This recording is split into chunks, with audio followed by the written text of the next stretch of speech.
Bonjour, je vous présente aujourd'hui une tarte tatin aux navets.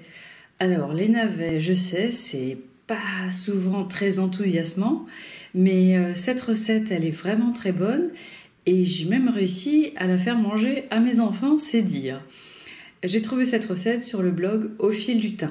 Il faut 800 g de navets. Moi j'ai eu la chance de recevoir des navets dans mon panier de légumes. Il y en a néanmoins pas assez, donc je vais rajouter aussi quelques pommes.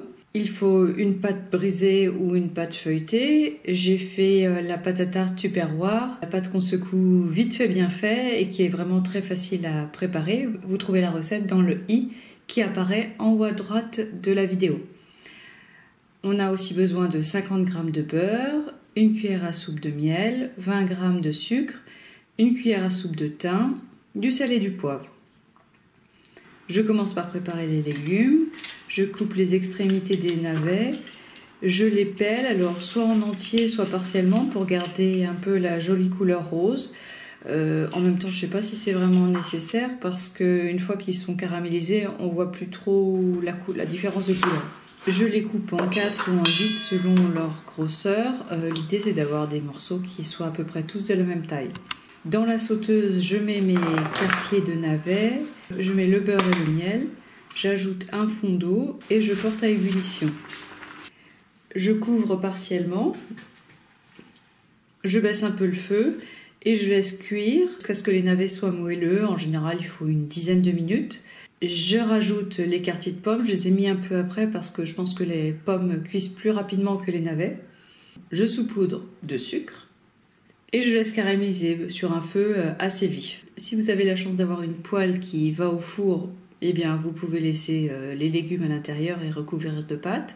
Sinon il faut transférer dans un plat allant au four, c'est ce que j'ai fait en essayant de faire un beau motif. Bon, je me suis un peu arrêtée au milieu, j'avoue, donc on verra au retournement ce que ça donne. Je recouvre de ma pâte que j'ai étalée au rouleau et j'enfourne dans un four préchauffé à 180 degrés pour une vingtaine de minutes. À la sortie du four, je laisse la tarte dans ce sens reposer 5 minutes, puis je la retourne. Alors pour ne pas faire trop de vaisselle, je la retourne dans la poêle que j'ai utilisée pour faire cuire les légumes.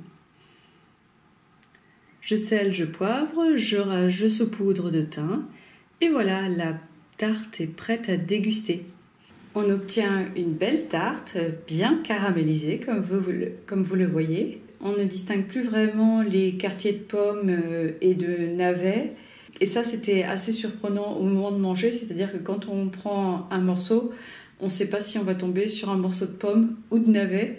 Donc soit on va tomber sur quelque chose qui a un goût un peu amer, soit sur quelque chose qui est plutôt sucré. Au final, c'était quand même très très bon. Alors cette variation navet-pomme est un peu originale, mais 100% navet, c'est très bien aussi. Si vous cherchez d'autres recettes pour utiliser les légumes de votre potager ou du panier de légumes de la MAP, regardez cette liste de lecture. Vous pouvez aussi jeter un œil sur mon site violaine.kitchen.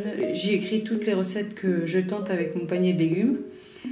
Et vous pouvez suivre également pour avoir quelques photos mon compte Instagram @violeinecuisine. À bientôt.